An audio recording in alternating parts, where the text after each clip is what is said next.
آج ہماری گفتگو کا عنوان ہے علم دین انسان کی حقیقی ضرورت۔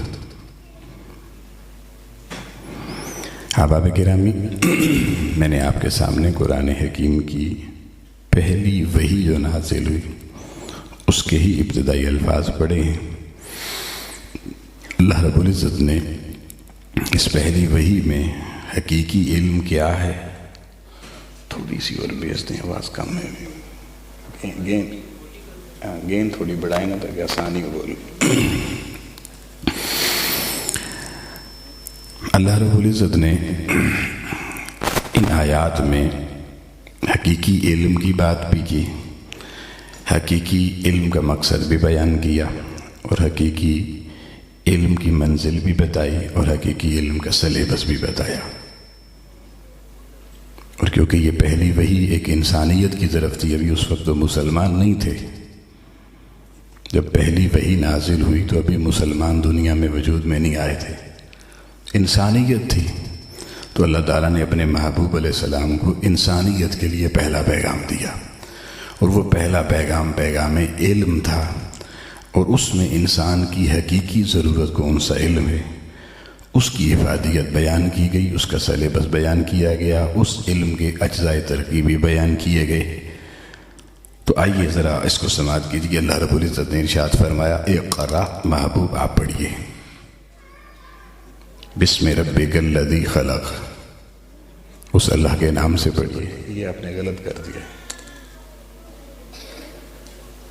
آپ اس کا رخ ادھر کریں نا واپس، نہیں وہ ٹھیک ہو گیا تھا پیارے بھائی جان، ٹھیک ہو گیا تھا، آپ رخ صرف ادھر واپس کریں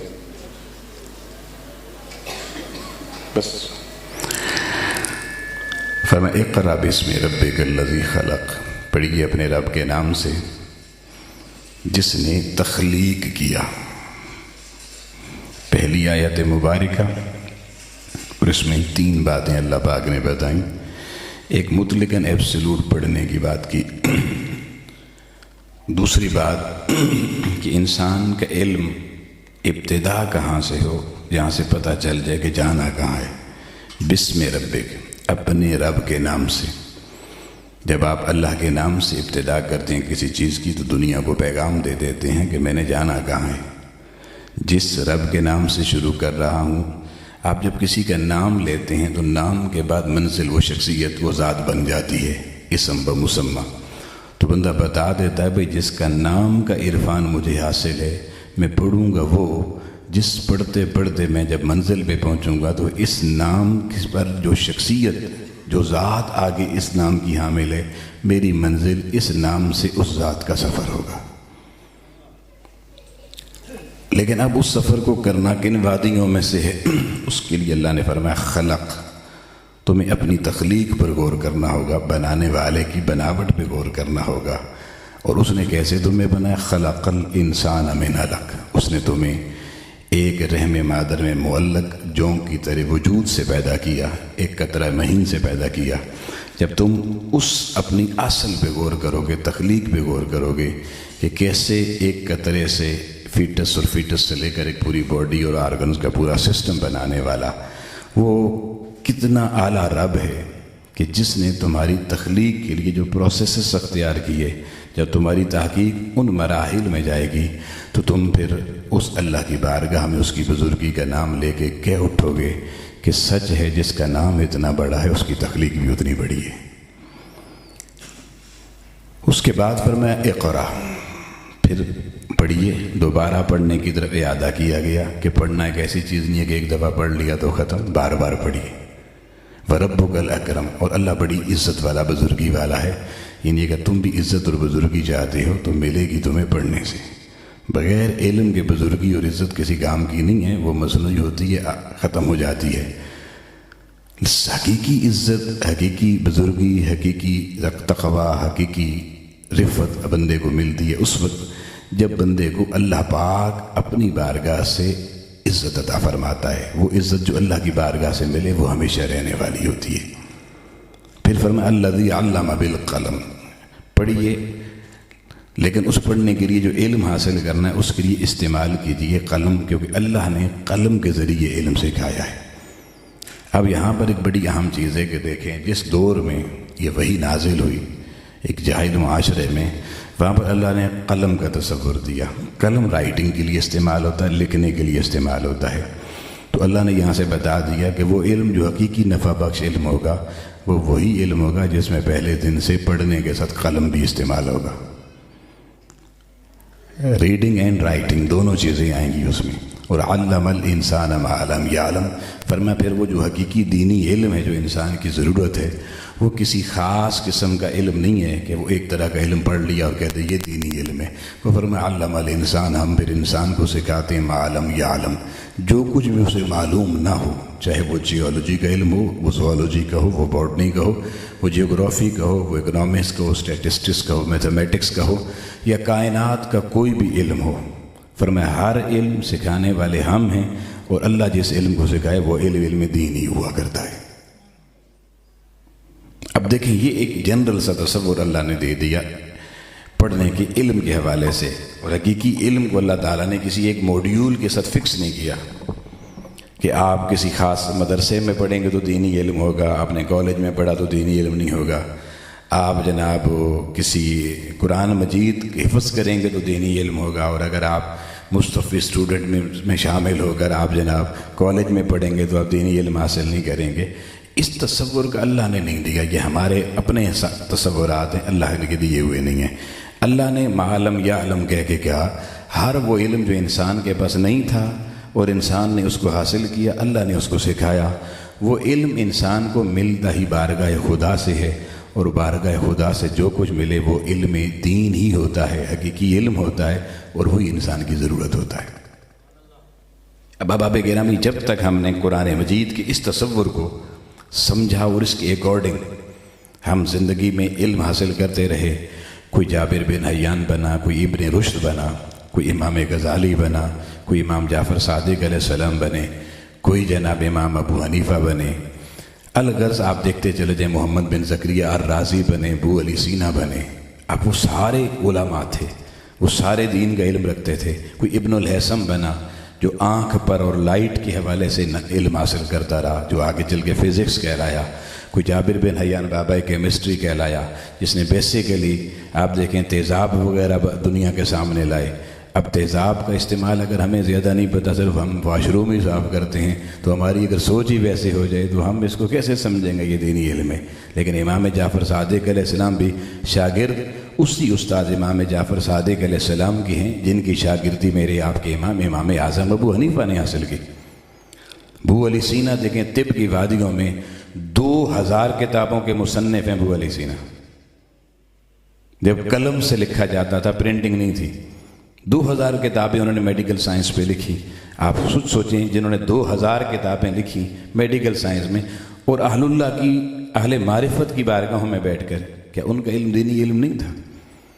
اب جب تک تو یہ اس کو دین سمجھا گیا، سارے علوم کو، وہ چاہے دنیاوی ضرورتیں پوری کرنے کے لیے علوم ہوں، چاہے اخروی ضرورتیں پوری کرنے کے لیے ہوں، تو اس وقت تک اسلام آپ دیکھیں اسلام کا سکہ بھی دنیا میں قائم رہا۔ اسلام دنیا کے ہر خطے میں باقاعدہ حکمران بن کے اس کا راج بھی رہا، اور دنیا اسلام کے دروازے پر دریافزہ گھر بھی رہی۔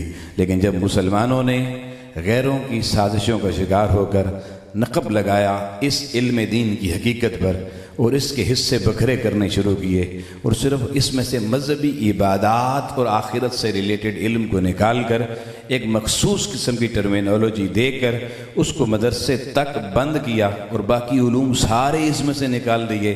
جو جدید علوم یا سائنسز کی علوم یا میڈیکل سائنسز کی علوم یا انجینئرنگ کے علوم یا دیگر معاشی علوم، جغرافیائی علوم ہیں، تو اس کے بعد کیا ہوا کہ دنیا کی زمام اقتدار ان کے پاس چلی گئی جن کے ہاتھوں میں دین کا دنیا والا علم تھا، عصری علم تھا۔ اور یہ ہم کیونکہ آخرت والے صرف مذہبی علم تک رہ گئے، تو پھر صرف مسجدیں تو بنی، مدرسے تو بنے، پھر مولوی تو بنے، لیکن ساری زمام اقتدار ہمارے ہاتھوں سے چلی گئی، اور امت آہستہ آہستہ غیروں کے دروازوں پر رالیں ٹپکا کر ان کی دریافزہ گھر بن کے لوگوں محرومیوں کا شکار ہوتی چلی گئی۔ اور آج اس ذلت و پستی کی انتہا 60 اسلامی ملک ہونے کے باوجود ہماری آنکھوں کو روشن نظر آ رہی ہے۔ یہ علم حقیقی سے دور ہونے کا نتیجہ۔ اب یہ بات بڑے توجہ سے سمجھ لیں خواتین و حضرات کہ علم حقیقی میں نے ایک جملہ بولا، وہ علم اثری بھی شامل تھا جس کو اب دنیاوی علم کہتے ہیں، اور اس میں وہ علم مذہب بھی شامل تھا جس کا تعلق آخرت کے ساتھ ہے یا عبادات کے ساتھ ہے۔ اس بنیاد پر قرآن مجید کی یہ دعا ہمیشہ یاد رکھیں، حضور علیہ السلام نے مانگی اور اللہ نے قرآن میں اس کا ذکر کیا کہ ربنا آتنا فی الدنیا حسنہ وفی الآخرۃ حسنہ۔ اللہ کریم نے دیکھیں جس طرح دنیا کو کہا کہ اے محبوب مانگیے مجھ سے کہ اللہ میری دنیا، توجہ جملہ میرے آپ کے ذہن ہوگا تو بات ساری سمجھ میں آ جائے گی یہاں سے، ربنا آتنا فی الدنیا حسنہ۔ حضور نے پہلے یہ نہیں کہا اللہ میری آخرت حسین فرما، نہیں، پہلی دعا کا حصہ قرآن کا یہ ہے، یا اللہ میری دنیا کو حسن عطا فرما۔ اور دنیا کو حسن دنیا کے علم سے ملے گا، دنیا کی زیب و زینت سے ملے گا، دنیا کی حکمرانی سے ملے گا، دنیا میں مقام اور جاہ اور شان و شوکت سے ملے گا۔ تو پہلی دعا زبان مصطفیٰ سے، قرآن کی زبان سے لوگوں جو نکل رہی ہے اس کا تعلق دنیا کی ظاہری زندگی سے ہے۔ تو کیا حضور علیہ السلام دعا مانگ کے دنیا داری کی دعا کر رہے ہیں؟ دینداری سے باہر نکل رہے ہیں؟ معاذ اللہ، اگر محبوب خدا ہی دین سے باہر نکل گئے تو دین رہا کدھر پہ؟ حضور علیہ السلام کی زبان سے جو کچھ نکلا وہ عین دین مصطفیٰ ہے، وہ عین علم حقیقی ہے۔ اس میں پہلے ذکر علوم اثریہ کا ہے، اس میں عصر حاضر کا ذکر ہے کہ جس زمانے میں رہ رہے ہیں اس زمانے کی ضرورتوں پر آپ پورا طریقے سے فوکس کریں، ان کے کمالات حاصل کریں، اس علم کو حاصل کریں، تاکہ دنیا کی قوموں میں امامت کا فریضہ میرے پیغمبر کی امت نے فرض انجام دینا ہے۔ صرف اپنا توازن آخرت کی طرف جھکا دیا، دنیا کو چھوڑ دیا تو دنیا کا اقتدار جب غیروں کے پاس آ گیا تو پھر وہ جینا تمہارا حرام کر دیں گے، اور آج وہ حرام ہوا ہے۔ اس کے بعد پھر فرمایا خالق اکبر نے محبوب اب مانگ وفی الآخرۃ حسنہ، دنیا حسین بن گئی تو اس کے بعد آخرت بھی حسین بنانے پہ محنت کرو۔ دونوں چیزوں کا بیلنس اللہ پاک نے ایک جیسا توازن بیان کیا ہے۔ ہمارا مسئلہ یہ ہے کہ یا صرف ربنا آتنا فی الدنیا حسنہ پہ رک جاتے ہیں اور آخرت چھوڑ دیتے ہیں، ساری زندگی دنیا حسنہ بنتی رہتی ہے۔ 90 سال کا بابا بھی یہ سوچ رہا ابھی اور کتنے پیسے کمانے ہیں، ابھی اور کتنے پلاٹ بنانے ہیں، ابھی بچوں کو بھی سیٹل کرنا ہے یورپ میں، خواب ادھر کی دیکھ رہا ہے، آگے جانے کی فکر کوئی نہیں ہے۔ اور کوئی مذہبی عبادت گاہ یا چلہ گاہ میں بیٹھا اور صرف اس نے آخرت پہ نظر رکھی، اس نے کہا جبہ چھبہ چھوڑو، دستار چھوڑو، ممبر چھوڑو، بازار چھوڑو، تسبیح پکڑو، ننگے ہو کے بیٹھو، بابا گامے شاہ ماجے شاہ بنو اور بس آخرت سنوارو۔ آؤ احباب گرامی، دونوں تصور غلط تھے، نہ ادھر والا تصور ٹھیک تھا نہ ادھر والا تصور ٹھیک تھا۔ اسلام دین محمدی نے دونوں چیزوں کو، آخرت کے علم کو اور دنیا کے علم کو، ایک ہی دامن دین مصطفیٰ میں رکھ کے بتایا محمد عربی کا اصل غلام وہ ہے جس کے پاس علم کی دونوں شمع روشن ہوں، تاکہ اس کی دنیا بھی حسین نظر آئے، عقبہ بھی حسین نظر آئے۔ آپ ذرا قرآن مجید کو تھوڑا سٹڈی کیجئے، اللہ تعالیٰ نے دونوں علوم پر فوکس کروایا ہمارا۔ آپ دیکھیں سیدنا آدم علیہ السلام کو اللہ پاک نے تخلیق فرمایا، اور تخلیق فرما کے اپنی جنتوں میں قیام گاہ دی، اور فرمایا انی جاعل فی الارض خلیفہ، زمین پر ہم نے خلیفہ بنانا ہے۔ بھی بنانا زمین پہ ہے تو جنت میں کیوں رکھا؟ اس لیے کہ آدم کو اللہ نے علم سکھانا تھا، تربیت سکھانی تھی، ایک نظام سکھانا تھا، آگے جو آدمیت نے چلانا تھا۔ تو آپ کو پتہ کسی بھی محکمے کو افسر بھرتی ہو تو پہلے اسے ٹریننگ سینٹر میں رکھ کے ٹریننگ دی جاتی ہے۔ تو آدم علیہ السلام کا ٹریننگ سینٹر اللہ نے جنت میں بنایا۔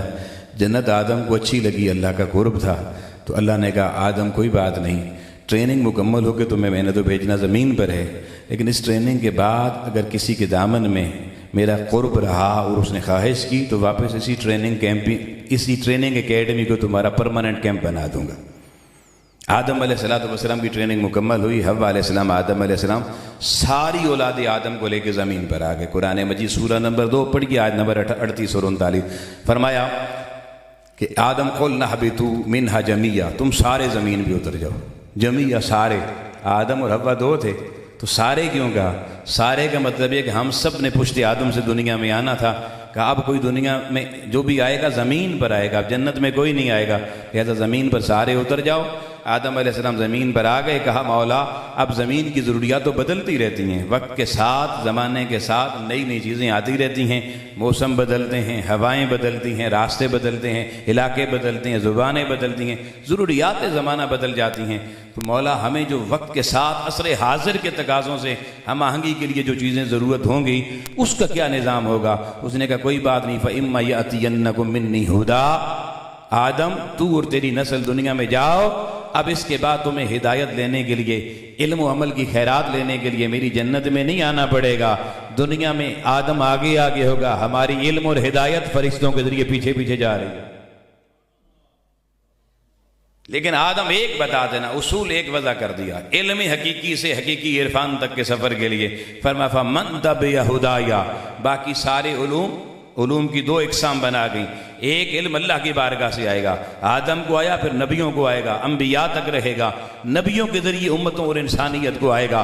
اور ایک علم انسان اپنی عقل کی بنیاد پہ دنیا میں ڈسکوریز کرے گا، دنیا میں اس کا موجد انسان خود بنے گا. اللہ تعالیٰ نے فرمایا دونوں علم انسان کی ضرورت ہیں. عقل بھی دی ہے کہ اس سے چراغ علم جلاؤ، بڑا اندھیرا ہے تاکہ مٹ جائے، اور اپنی وحی کے ذریعے انسان کی حقیقی روحانی باطنی ضرورت پوری کرنے کا اہتمام بھی کیا. مگر فرمایا آدم اپنی نسل کو بتا دینا فَمَن تَبِعَ هُدَايَ، فرمایا ہم جو علم عرفان حقیقت وحی کی صورت میں تجھے اور تیری نسلوں کو انسانیت کو دیں گے، جب تک انسان فالو ہمارے روٹ کو کرے گا، راستہ ہمارا اپنائے گا، ہماری دی ہوئی ہدایت اور علم کے پیچھے چلے گا، اپنی عقل کے چراغوں کے پیچھے نہیں چلے گا، اپنی عقل کو ہماری وحی کے سامنے جھکا کے رکھے گا. تو سن آدم اپنی نسل کو پیغام دے دینا، ہمارا بھی اعلان یہ ہے فَلَا خَوْفٌ عَلَيْهِمْ وَلَا هُمْ يَحْزَنُونَ. دور کوئی بھی ہو، زمانہ کوئی بھی ہو، ظلم اور جبر کیسا بھی نہ ہو، جو ہماری اس ہدایت کو فالو کرے گا، اللہ کا فیصلہ یہ ہے نہ دنیا میں، نہ قبر میں، نہ حشر کی محشر کی گھڑیوں میں نہ کوئی غم میرے اس بندے کے قریب آئے گا، نہ اس کے قریب کوئی خوف آ پائے گا. ہر غم اور خوف سے وہ بندہ بری رہے گا. فَمَن تَبِعَ هُدَايَ، جو اللہ کی دی ہوئی ہدایت کا پیروکار اور فالو بنے گا. اب احباب گرامی، اللہ پاک نے قرآن مجید میں ایک اصول طے کر دیا. اب اس اصول پر جو چلیں گے تو دنیا کی زندگی بھی بہترین گزاریں گے، قبر کی حشر کی زندگی بھی بہترین گزاریں گے، اور الٹیمیٹلی اللہ کی اس قرب کی ٹریننگ اکیڈمی جنت میں جا پہنچیں گے. اور ساتھ فرما دیا والذین کذبوا والذین کفروا وکذبوا بآیاتنا، جنہوں نے ہماری وحی والا علم اس کو جھٹلا دیا، اس کے منکر ہو گئے. اولئک اصحاب النار ہم فیہا خالدون، ان کا ٹھکانہ ہمیشہ ہمارے قرب والا نہیں، ہمارے بود والا، نار والا، دوزخ والا ہے، اور انہوں نے ادھر رہنا ہے. تو یوں دیکھیں اس علمی حقیقت پر دونوں فیصلے ہو گئے. جو علمی حقیقی اللہ کی بارگاہ سے آنے والے علم کا فالوور بنا، اس کی دنیا اور آخرت حسین ہو گئی اور ٹھکانہ جنت ہو گیا. اور جس نے اس کو فالو نہ کیا اس کی دنیا آخرت برباد ہو گئی اور اس کا ٹھکانہ جہنم بن گیا. یہ ڈیسائیڈ کر کے اب سلسلہ ہدایت کا وحی کی صورت میں شروع ہوا. آدم علیہ السلام سے چلتا ہوا مختلف انبیاء سے گزرا. آپ پھر نبیوں کو دیکھتے چلے جائیں، ہر نبی کو اللہ تعالیٰ نے کوئی نہ کوئی علم عطا فرمایا، اور ہر دور کی ضرورت کے مطابق لوگوں کو علم عطا فرمایا. اب آپ دیکھتے چلے جائیں کہ ہمارے یہاں جو ایک تصور ہے، مدرسہ چلا رہے ہیں جی، وہ انہوں نے انسٹیٹیوٹ آف قرآن تجوید قرات کا ذکر کیا، بار بار اس کا ذکر کیا، اس کے طالب علم کو پیش کیا، تو تصور آتا کہ شاید ادھر بھی بس ایسے ہی کوئی جناب صرف ٹوپی اور جبے والا کام ہے. لیکن نہیں، منہاج القرآن آپ کی آنکھیں کیسے کھول رہا ہے. میرے ساتھ چند قرآن مجید کی آیات سنیں، اس کے بعد آپ کو ان کا بھی تصور علم سمجھ میں آ جائے گا، یہ آپ کی نسلوں کو لے کے کہاں جانا چاہتے ہیں. اب آپ گرامی قرآن مجید کی سورہ انبیاء ویسے پوری پڑھنے کے لائق ہے. اللہ نے اس میں انبیاء کو جو علوم دیے مختلف، سورہ انبیاء میں جگہ جگہ اللہ نے اس کا ذکر کیا. مگر اب میرے پاس کیونکہ وقت نہیں ہے کہ میں زیادہ آیتیں پڑھوں، میں آپ کو صرف 3 آیتیں قرآن مجید سے اس حوالے سے علم کے حوالے سے پڑھنا چاہتا ہوں. پہلی آیت میں آپ کے سامنے پڑھنے جا رہا ہوں، یہ سورہ انبیاء کی آیت نمبر 80 ہے. اللہ پاک نے حضرت داؤد علیہ السلام کا ذکر کیا اور فرمایا علمنہ صنعۃ لبوس لکم، ہم نے حضرت داؤد علیہ السلام کو دشمن کی فوجوں سے اپنا دفاع کرنے والا دفاعی نظام کیسے تیار کرنا ہے اس کا علم عطا فرمایا. آپ اللہ کے پیغمبر ہیں جی حضرت داؤد علیہ السلام، ان پر تو توریت، ان پہ تو زبور نازل ہوئی، زبور انگریزی تعلیم تو نہیں ہے کوئی، یہ تو اللہ کی کتاب ہے نا، اس کو تو آپ نہیں جوڑیں گے دنیا کے علم کے ساتھ۔ اب اس کتاب کے ذریعے اللہ کہتا ہے ہم نے علمناہ، حضرت داؤد علیہ السلام کو علم عطا فرمایا، سنت، ایک سنت کا علم۔ سنت کس کو کہتے ہیں؟ کارخانے کو کہتے ہیں۔ کون سا کارخانہ؟ لبوس لکم، جس میں انسان اپنا ڈیفینس سسٹم جنگوں میں جو ہوتا ہے وہ تیار کرتا ہے، اس کا علم عطا فرمایا۔ اب مجھے بتائیں جنگوں میں defence system, missile, anti missile system, anti tank system, اور اس دور میں زریں وغیرہ ہوتی تھیں، یہ جو علم ہے یہ کسی مدرسے میں پڑھایا جاتا ہے؟ کسی مذہبی کتاب میں لکھا ہوا ہے؟ اللہ کہتا ہے میں نے داؤد علیہ السلام کو یہ علم عطا فرمایا۔ اب میں آپ سے ایک سوال کرتا ہوں، اپنی بہنوں سے بھی اور اپنے بھائیوں سے بھی، مجھے غور کر کے بتائیے گا، یہ علم جو داؤد علیہ السلام کو اللہ نے دیا، یہ دینی علم تھا یا لا دینی علم تھا؟ بولے نا جی، آپ کہتے ہیں یہ دینی علم تھا، اللہ دینے والا ہے، پیغمبر ہے ادھر حاصل کرنے والا۔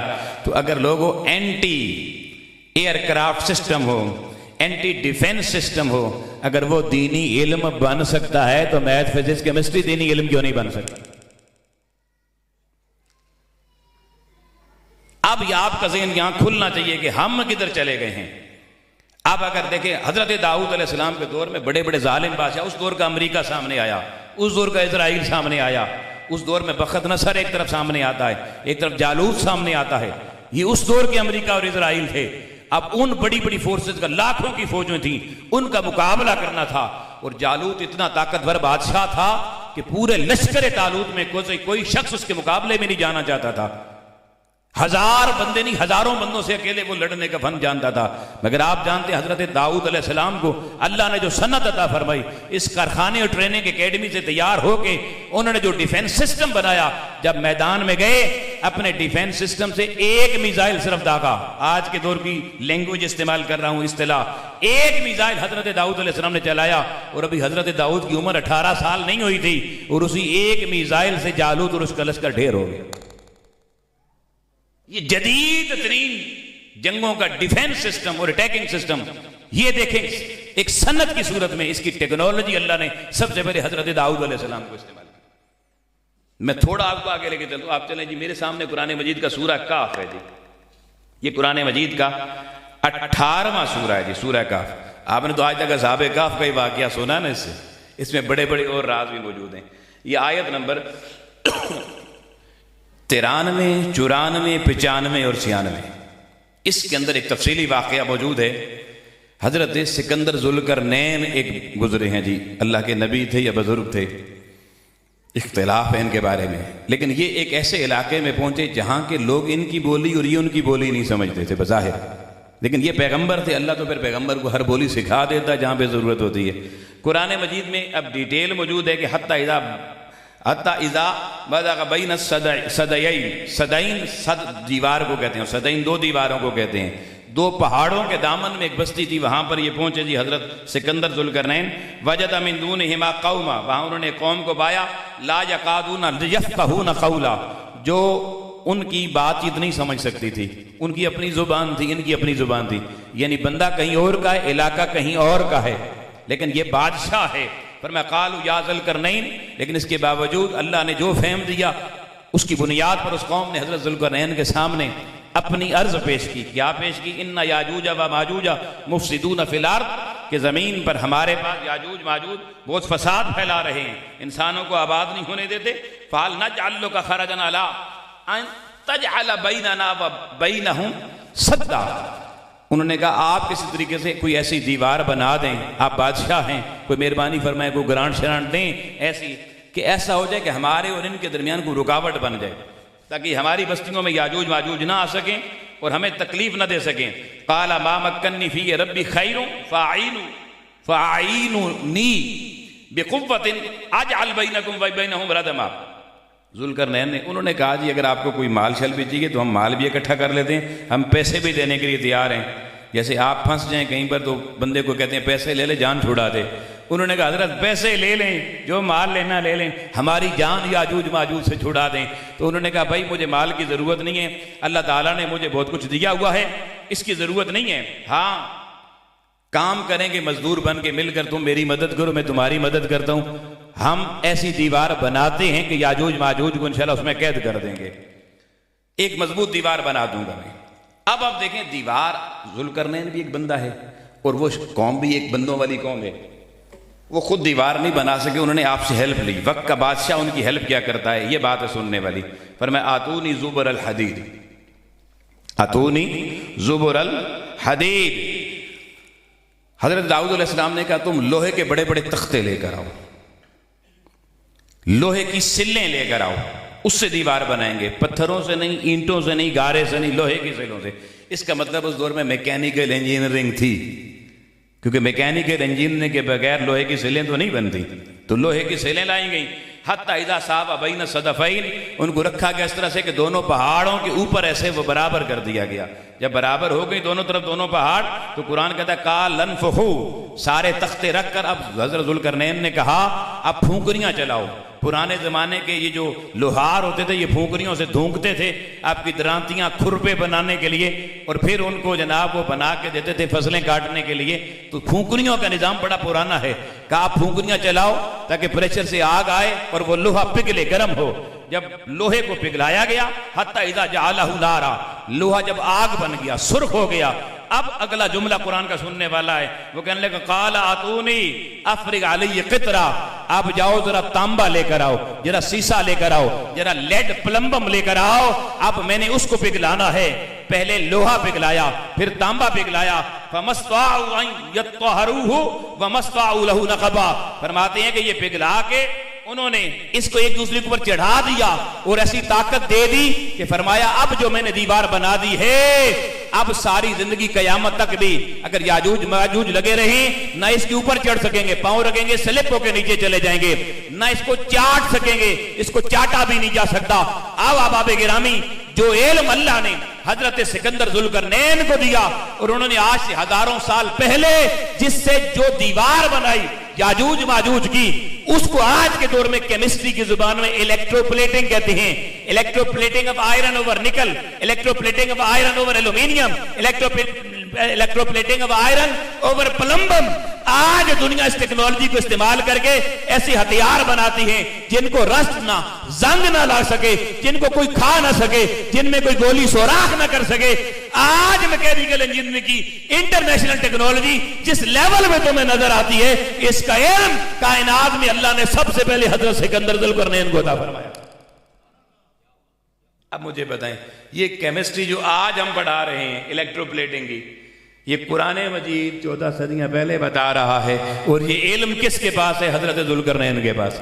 مجھے بتائیں ذوالقرنین اللہ کے بندے ہیں، اور اللہ نے اپنے بندے کو جو علم عطا کیا وہ دین کا علم ہے یا لادینیت کا علم ہے؟ اگر آپ میری بات سمجھ گئے ہوں تو میں آخری بات اس پر کرتا ہوں، اس پر رہتے ہوئے اسی قرآن مجید کو پڑھیے. آج دنیا سائنسز کی بایولوجی کے اندر بڑی ریسرچ ہوئی اور بہت سے ہمارے مذہبی مسائل بھی اس سے حل ہوئے. خلق الانسان من علق، اللہ تعالیٰ نے انسان کو علق سے پیدا کیا. آج سے 200-250 سال پہلے تک اگر کوئی بندہ انسان کی حقیقت پر کوئی بات کرتا نا، کوئی سائنس کا بندہ، تو ہمارے مذہبی لوگ اس کے خلاف فتوے دے دیتے تھے.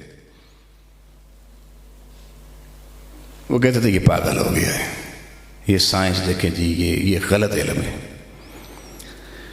لیکن ساتھیوں، اللہ تعالیٰ نے شعوری دنیا میں انسان کو آگے بڑھایا اور انسان نے مائکروسکوپ بنائی. مائکروسکوپ سے انسان نے سب سے پہلے سیل کو سٹڈی کیا. اب دیکھیں بڑی اہم بات بتا رہا ہوں. حضرت مولا علی کی یہ روایت جس پہ بڑے لوگوں نے بحث کی، آپ نے فرمایا کہ اللہ نے سارا علم قرآن میں رکھا، قرآن کا سارا علم سورہ فاتحہ میں رکھا، سورہ فاتحہ کا سارا علم سورہ فاتحہ کی بسم اللہ الرحمن الرحیم میں رکھا، بسم اللہ الرحمن الرحیم کا سارا علم اللہ نے بسم اللہ کی با میں رکھا، با کا علم اس کے نقطے میں رکھا، اور وہ نقطہ میں مولا مرتضیٰ ہوں. تو کو نے کہا جی یہ کہانی ہے جی، یہ کیسے سارا علم ایک نقطے میں کیسے آ سکتا ہے، ایک بسم اللہ میں کیسے آ سکتا ہے؟ تو احباب گرامی مائکروسکوپ بن گئی، انسان نے مائکروسکوپ لی اور انسانی سیل کو اسٹڈی کیا۔ سیل ہمارے جسم میں اس اینٹ کو کہتے ہیں جن اینٹوں سے جسم بنتا ہے۔ میں سمجھانے کے لیے استعمال کروں، جیسے اینٹوں سے گھر بنتے ہیں۔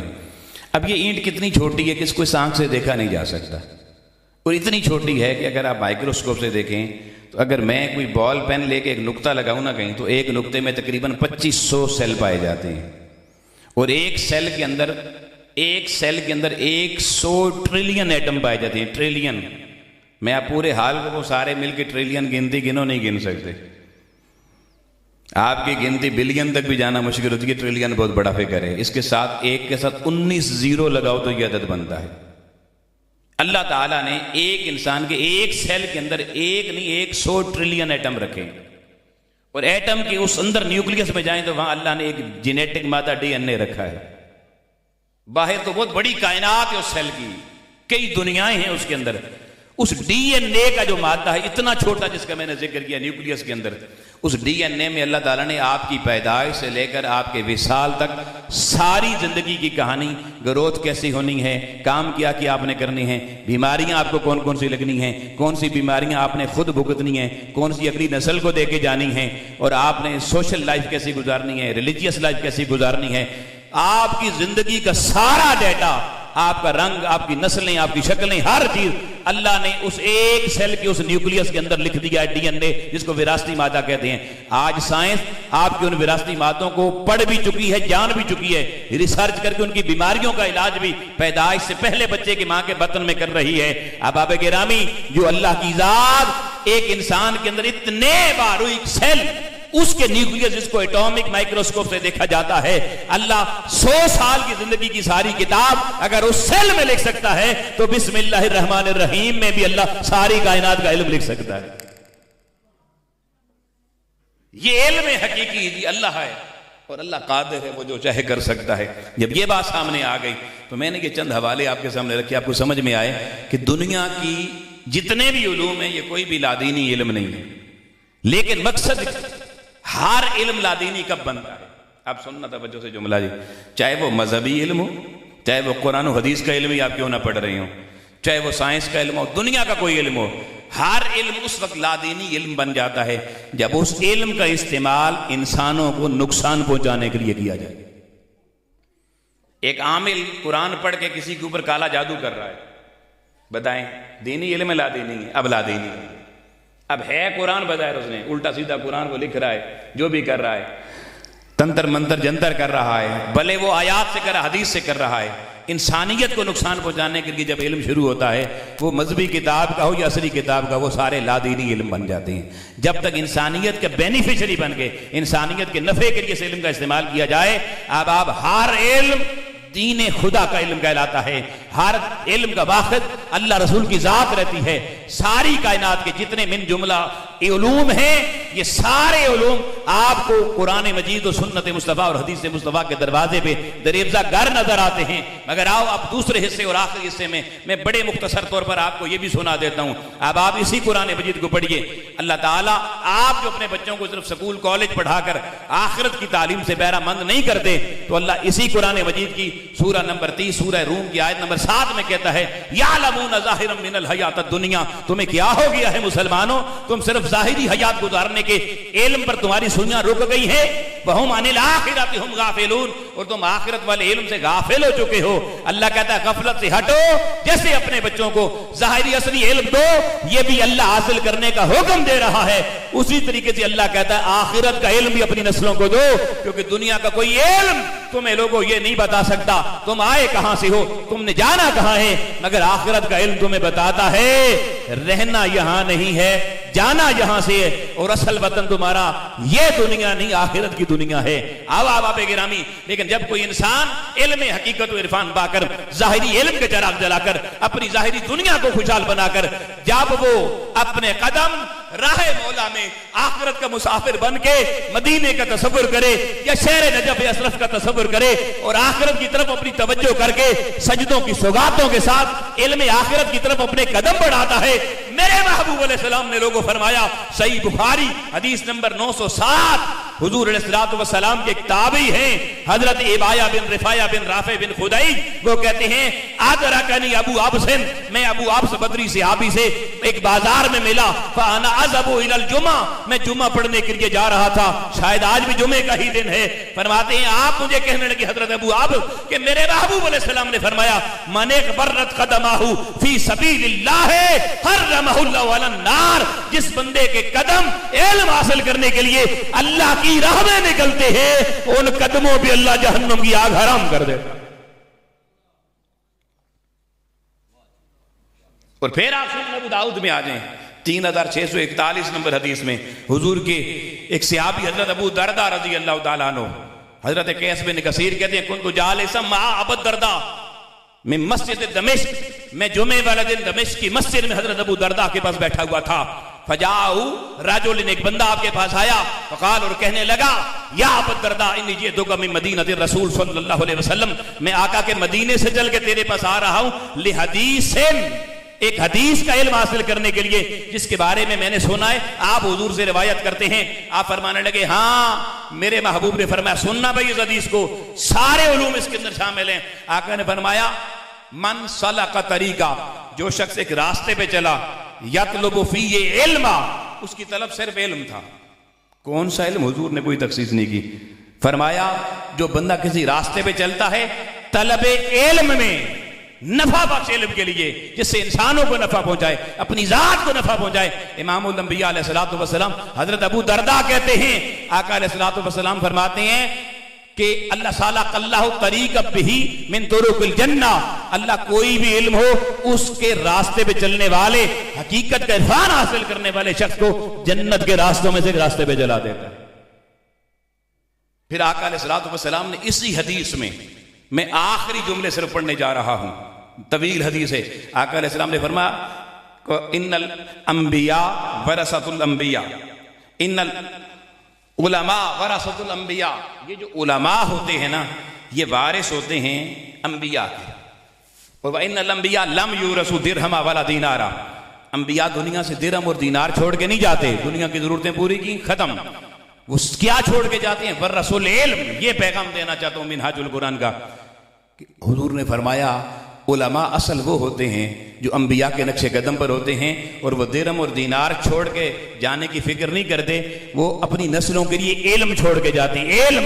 اور حضور علیہ السلام نے فرمایا کہ جو شخص پھر من حظہ حظ بحظ وافر، جس نے اس علم کو نسلوں میں سے حاصل کر لیا جو بزرگ چھوڑ کر گئے ہیں، وہ سمجھ لے اس نے دنیا اور آخرت کی خیرات کثیر حاصل کر لی۔